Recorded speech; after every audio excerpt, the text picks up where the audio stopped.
Hello everyone, welcome you on Ticker TV. માર્કેટની વાત કરીએ તો બીએસસી સેન્સેક્સ સ્પોટ ક્લોઝ થયું છે 71,595 પર 490 પોઈન્ટ્સના ઘટાડા સાથે. નિફ્ટી 50 સ્પોટ ક્લોઝ થયું છે 21,782 પર 71 પોઈન્ટ્સના ઘટાડા સાથે. અને બેંક નિફ્ટી સ્પોટ ક્લોઝ થયું છે 45,634 પર 336 પોઈન્ટ્સના ઘટાડા સાથે. માર્કેટ બ્રેડ જોઈએ તો લાસ્ટ વીકમાં નેગેટિવ રહ્યું હતું.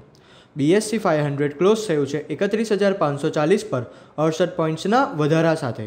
નિફ્ટી 500 ક્લોઝ થયું છે 19,961 પર 50 પોઈન્ટ્સના વધારા સાથે. નેક્સ્ટ આપણે જઈએ ટોપ ગેઇનર અને લૂઝર ઇન્ડેક્સ પર. ટોપ ગેઇનરમાં Nifty oil and gas index close થયું છે 11,541 પર 7.6%ના વધારા સાથે. જ્યારે ટોપ લૂઝરમાં પ્રાઇવેટ બેંક ઇન્ડેક્સ ક્લોઝ થયું છે 22,913 પર 3%ના ઘટાડા સાથે. નિફ્ટીના ડેઇલી ચાર્ટની વાત કરીએ તો અત્યારે લોઅર શેડો સાથે બુલિશ કેન્ડલસ્ટિકનું ફોર્મેશન થયું છે, જ્યારે વીકલી ચાર્ટ પર અપર અને લોઅર શેડો સાથે બેરિશ કેન્ડલસ્ટિકનું ફોર્મેશન થયું છે, જે માર્કેટને લઈને બેરિશ બાયસ ઇન્ડિકેટ કરે છે. મોમેન્ટમ ઇન્ડિકેટર પર્ટિક્યુલર આરએસઆઈની વાત કરીએ તો આરએસઆઈ પણ ડેઇલી ચાર્ટ પર 54ના લેવલ પર ટ્રેડ કરી રહી છે, જે માર્કેટના ટ્રેન્ડને લઈને સાઇડવેઝ ઇન્ડિકેટ કરે છે. નિફ્ટી અત્યારે 21,782 પર ટ્રેડ કરી રહી છે. જો નિફ્ટી 21,900ના લેવલ બ્રેક કરે છે તો નિફ્ટીમાં આવનારા દિવસોમાં 22,200 સુધીના લેવલ પણ જોવા મળી શકે છે.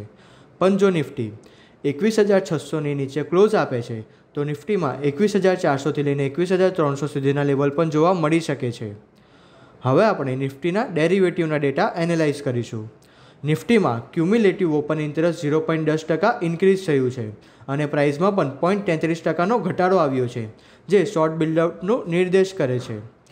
હવે આપણે જોઈએ કે નિફ્ટીના વીકલી ઓપ્શન શું સજેસ્ટ કરે છે.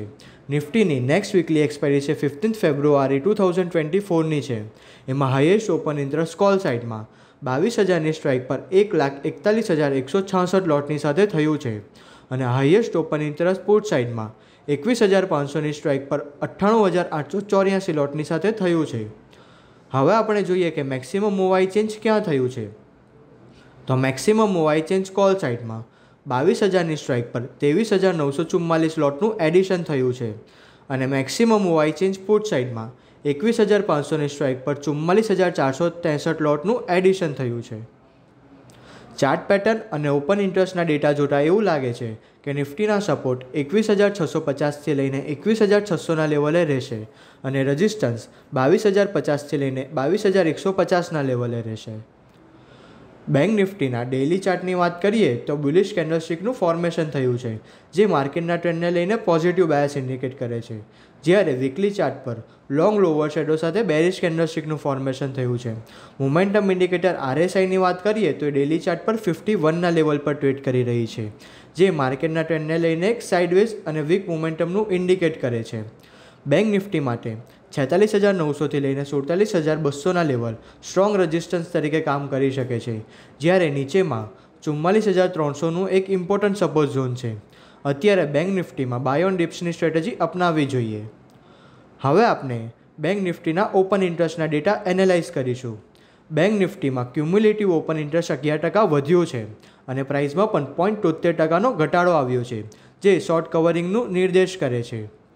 હવે આપણે જોઈએ કે બેંક નિફ્ટીના વીકલી ઓપ્શન્સ શું સજેસ્ટ કરે છે. બેંક નિફ્ટીની નેક્સ્ટ વીકલી એક્સપાયરી છે 14 ફેબ્રુઆરી 2024ની છે.